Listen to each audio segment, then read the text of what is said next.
The Hell Creek Formation was terrifying 66 million years ago, and multiple species call it home, but maybe less species than we once thought. This is part 2 to the Dinosaurs Ontogeny Mysteries, how animals grow up. Last time we did Triceratops versus Torosaurus, and came to the conclusion, well, guess you're gonna have to watch the video. Today, we will see if Nanotyrannus is a separate genus or a juvenile Tyrannosaurus rex. If Nanotyrannus is true, this would drastically change Tyrannosaur ontogeny. Let's begin. Tyrannosaurus rex juvenile versus Nanotyrannus lencensis.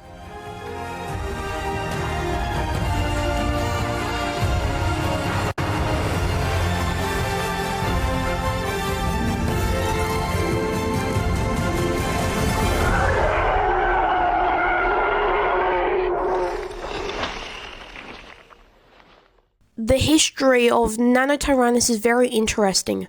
First dug up in 1942 and was named a species of Gorgosaurus called Gorgosaurus lencensis, then called Albertosaurus lencensis because Gorgosaurus was considered a species of Albertosaurus in the 1970s.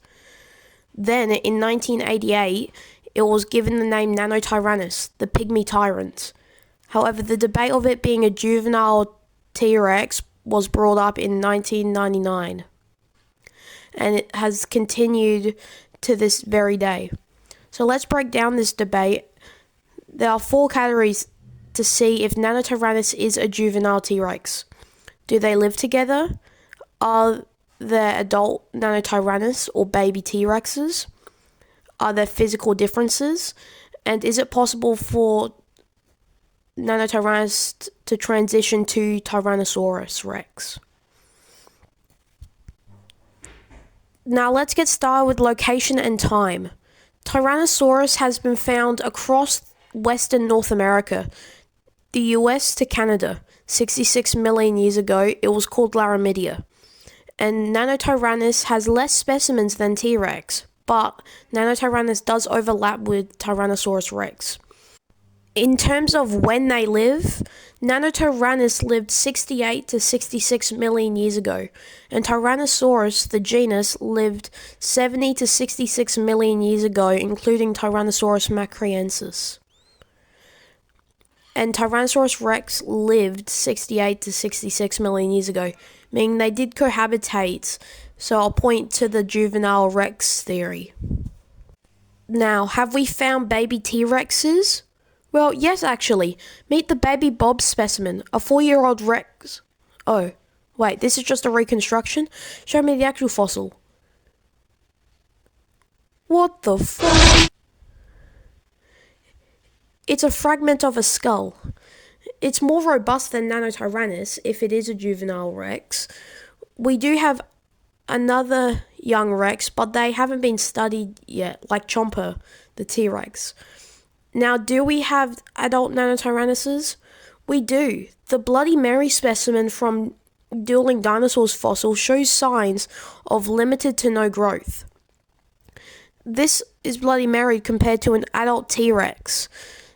This could be because of severe individual variation, but does go to a point for the Nanotyrannus.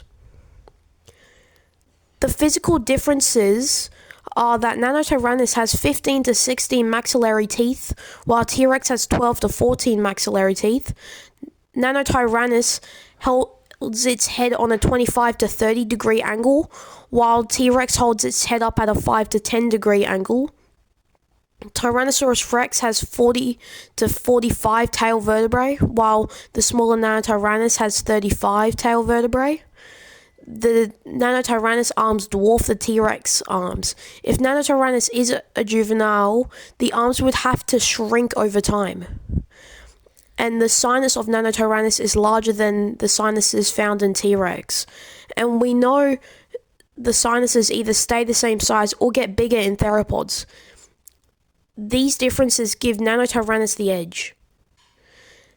Now, is it physically possible for T-Rex to transition from this to this, and then to this? Well, we do have some bizarre looking baby tyrannosaurs, but Nanotyrannus is its own genus. It would fall with the Albertosaurs, and in some out of the Tyrannosaurid family. I think it is impossible unless the T-Rex had the weirdest growth of any dinosaur. And a lot of paleontologists agree with me there, giving the final point to Nanotyrannus. Meaning the conclusion is that it is a valid genus. Now, if you asked me 2 weeks ago, I would have said it was a juvenile T-Rex. But this new study by Lindsay E. Zano and James G. Napoli, I and a lot of others have been persuaded to believe Nanotyrannus is a valid genus. This is not the end of the debate though, so it can change in the future. And it's not just Nanotyrannus lancensis. There's also Nanotyrannus lethaeus and currently an unnamed species. Now, this ruins what we thought T-Rex grew up. Most likely started out bulky and robust and not the lean predators we once thought.